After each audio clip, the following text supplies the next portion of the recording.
BJP ನಾಯಕರು ಮೀಸಲಾತಿ ವಿರೋಧಿಗಳು. ಜಾತಿ ಗಣತಿ ಬಗ್ಗೆ ಪರ ವಿರೋಧ ಚರ್ಚೆ ವ್ಯಕ್ತವಾಗಿದ್ದು, ಬಿಜೆಪಿ ಜೆಡಿಎಸ್ ಮೈತ್ರಿ ಪಕ್ಷಗಳು ಜಾತಿ ಗಣತಿಯನ್ನು ವಿರೋಧಿಸಿವೆ ಎಂದು ಎಂಎಲ್ಸಿ ಯತೇಂದ್ರ ಸಿದ್ದರಾಮಯ್ಯ ಬಿಜೆಪಿ ನಾಯಕರ ಬಗ್ಗೆ ಕಿಡಿಕಾರಿದ್ದಾರೆ. ಬುಧವಾರ ಮಾತನಾಡಿದ ಅವರು, ಜಾತಿ ಗಣತಿಯಿಂದ ಹಿಂದುಳಿದ ವರ್ಗಕ್ಕೆ ಎಲ್ಲಿ ಹೆಚ್ಚು ಮೀಸಲಾತಿ ಸಿಗುತ್ತದೆಯೋ ಎಂದು ಬಿಜೆಪಿ ನಾಯಕರಿಗೆ ಭಯವಿದೆ. ಅದಕ್ಕಾಗಿ ಜಾತಿ ಗಣತಿಯನ್ನು ವಿರೋಧ ಮಾಡುತ್ತಿದ್ದಾರೆ. ಆದರೆ ನಾವು ಅವರ ವಿರೋಧಕ್ಕೆ ಮಣೆ ಹಾಕದೆ ವರದಿ ಜಾರಿಗೆ ತರುತ್ತೇವೆ ಎಂದರು. ಈಗ ಜಾತಿ ಗಣತಿ ಈಗಾಗಲೇ ಕ್ಯಾಬಿನೆಟ್ ಸಚಿವ ಸಂಪುಟದಲ್ಲಿ ಮಂಡನೆ ಆಗಿದೆ. ನಾಳೆ ಎಲ್ಲ ಸಚಿವರು ಸಚಿವ ಸಂಪುಟದಲ್ಲಿ ವಿಸ್ತೃತವಾಗಿ ಅದರ ಬಗ್ಗೆ ಚರ್ಚೆ ಮಾಡ್ತಾರೆ.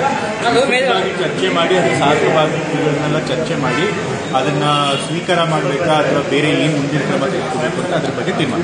ಈಗ ವಿರೋಧ ಪಕ್ಷಗಳು ಜಾತಿ ಗಣತಿ ಪ್ರಕಟಣೆ ಆದರೆ ಕಾಂಗ್ರೆಸ್ ಪಕ್ಷಕ್ಕೆ ಉಳಿಗಾಲ ಇಲ್ಲ ಅನ್ನೋ ಒಂದು ವಿರೋಧ ಪಕ್ಷಗಳು, ಅದರೊಳಗೂ ಬಿಜೆಪಿಯವರು ಯಾವಾಗಲೂ ಕೂಡ ಮೀಸಲಾತಿ ವಿರೋಧ ಇರೋದು. ಇವತ್ತು ಈ ಕಾಂತರಾಜ್ ಆಯೋಗದ ವರದಿಯ ಮುಖ್ಯ ಶಿಫಾರಸು ಏನಪ್ಪ ಇದೆ, ಹಿಂದುಳಿದ ವರ್ಗದವರಿಗೆ ಮೀಸಲಾತಿ ಪ್ರಮಾಣ ಹೆಚ್ಚಳ ಮಾಡಬೇಕು. ಈಗ 32% ಇದೆ, ಅದು 51% ಮಾಡಬೇಕು ಅಂತ ಹೇಳಿದ್ದಾರೆ. ಸೊ ಇವರು ಯಾವಾಗಲೂ ಕೂಡ ಮೀಸಲಾತಿ ವಿರೋಧ ಮಾಡ್ತಾರೆ ಬಿಜೆಪಿ ಪಕ್ಷದವರು. ಈಗಲೂ ಕೂಡ ಅದೇ ರೀತಿ ಎಲ್ಲಿ ಹಿಂದುಳಿದ ವರ್ಗದವರಿಗೆ ಮೀಸಲಾತಿ ಸಿಗುತ್ತೆ ಅಂತ ಹೇಳ್ಬಿಟ್ಟು ಅವರು ವಿರೋಧ ಮಾಡ್ತಾರೆ. ಸೊ ಹಾಗಾಗಿ ಅವ್ರ ವಿರೋಧಕ್ಕೆ ನಾವು ಹೆಚ್ಚು ಬೆಲೆ ಕೊಡಬೇಕಾಗಿಲ್ಲ.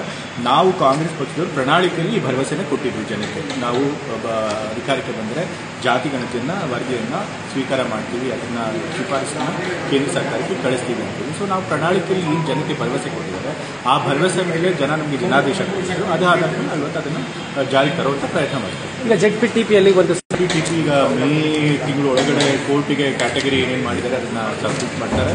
ಅದಾದಮೇಲೆ ಅದು ಕ್ಯಾಟಗರಿ ಎಲ್ಲ ಸಬ್ಮಿಟ್ ಆಗಿ ಉಳ್ಕೊಂಡ ಮೇಲೆ ನಾವು ನೆಕ್ಸ್ಟ್ ಬಹುಶಃ ಮೇ ಒಳಗೆ ಚುನಾವಣೆ.